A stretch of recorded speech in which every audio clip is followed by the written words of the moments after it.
yang mendesak. Apa yang sedang menghakis rejim Iran ketika ini bukan sahaja kesan ketara daripada perang, tetapi juga satu tekanan ekonomi yang semakin menyesakkan dari dalam dan mendedahkan kuasa yang semakin tertekan. Pada 14 April 2026 ini, keadaannya menjadi semakin jelas.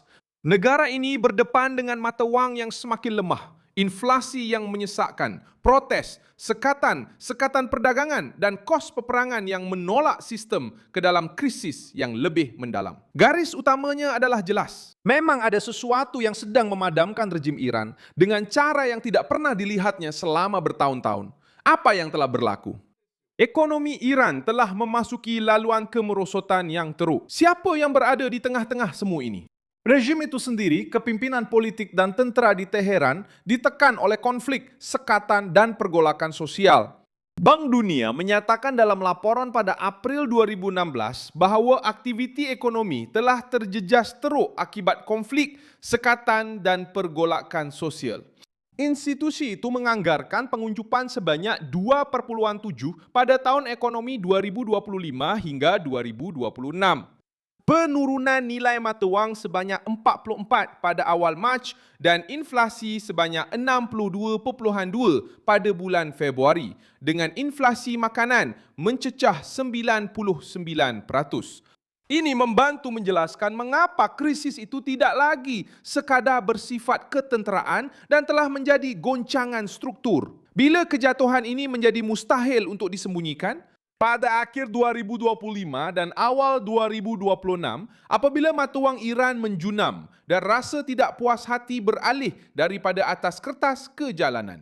Associated Press melaporkan bahawa protes meletus selepas rial menjunam kepada 1.42 juta bagi setiap dolar dan kemudian kepada 1.5 juta.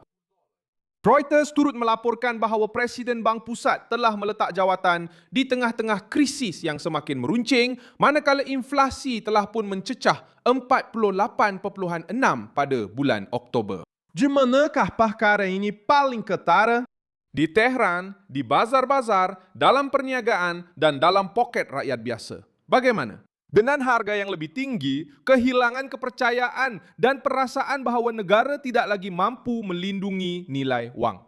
Tamparan seterusnya datang dari luar. Perang dan ketegangan di Selat Hormuz telah memperhebatkan tekanan ke atas perdagangan, pengangkutan, dan tenaga. Reuters melaporkan bahawa fasa baru konflik ini telah menyebabkan Amerika Syarikat mengumumkan sekatan laut terhadap pelabuhan-pelabuhan Iran dengan kesan langsung ke atas aliran minyak. Agensi Tenaga Antarabangsa dalam laporan Reuters menyatakan bahawa ini adalah kejutan bekalan terbesar dalam sejarah dengan kehilangan 1.5 juta tong sehari di pasaran global. IMF dan Associated Press juga menekankan bahawa konflik di sekitar Iran sudah memberi tekanan kepada pertumbuhan global dan inflasi. Kenapa perkara ini penting untuk rejim? Kerana sistem yang sudah lemah akan kehilangan lebih banyak hasil, kurang kebolehramalan dan kurang kemampuan untuk mengawal krisis di dalam negara. Pada masa yang sama, kerajaan cuba menjual imej bahawa mereka masih mengawal keadaan. Bank Dunia sendiri telah mencatatkan pemotongan subsidi pertukaran mata wang, pengurangan kuota petrol bersubsidi dan penciptaan bauka elektronik untuk pembelian barangan keperluan asas. Menurut laporan itu, program yang diumumkan memperuntukkan 10 juta rial, kira-kira 7 dolar setiap seorang untuk 80 juta rakyat. Tetapi dokumen itu sendiri menyatakan bahawa ini hanya sebahagiannya mengimbangi kejutan terhadap keluarga. Pada hari Selasa ini, Reuters juga melaporkan bahawa Menteri Petroleum Iran berjanji untuk menggunakan sebahagian daripada hasil minyak baru-baru ini untuk pembinaan semula. Cuma jawapan ini memberi rasa seperti tampalan, bukan penyelesaian. Ini adalah pentadbiran kecemasan, bukan pemulihan sebenar. Dan di sinilah soalan yang paling penting muncul. Kenapa ini boleh membawa kesan yang memusnahkan kepada rejim? Kerana rejim seperti ini tidak hanya hidup dengan retorik. Mereka hidup dengan kawalan, dengan wang yang beredar, dengan keupayaan untuk membayar jentera dan menghalang pemberontakan daripada berkembang. Berlaku. Bank Dunia mengatakan bahawa 36% rakyat Iran hidup dengan kurang daripada 8.30 dolar sehari. dan memberi amaran tentang risiko kemiskinan yang lebih tinggi, kekurangan barangan keperluan asas, dan juga penghijrahan besar-besaran jika konflik dan ketidakstabilan berterusan. Associated Press menunjukkan bahawa protes baru-baru ini bermula kerana mata wang dan kos sara hidup, tetapi dengan cepat bertukar menjadi isu politik. Tafsiran yang muncul daripada data ini adalah jelas. Apabila wang kehilangan nilai, makanan menjadi lebih membebankan dalam bajet dan rakyat mula berani turun ke jalan. Hakisan itu tidak lagi bersifat ekonomi, tetapi menjadi risiko kepada kuasa.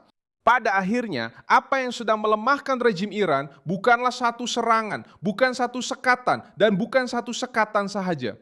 Ia adalah gabungan letupan peperangan, inflasi, mata wang lemah, pengasingan, kekacauan dalaman, dan kehilangan kepercayaan. Yang meminta, yang membayar dahulu adalah rakyat, yang merasainya kemudian adalah pusat kuasa itu sendiri.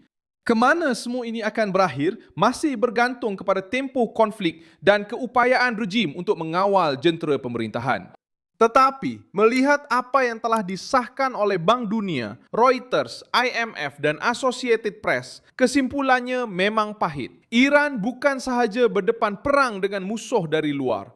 Iran sedang menghadapi hakisan dalaman yang mengancam untuk memakan rejim dari dalam dengan kekuatan yang jarang berlaku dan sangat membimbangkan.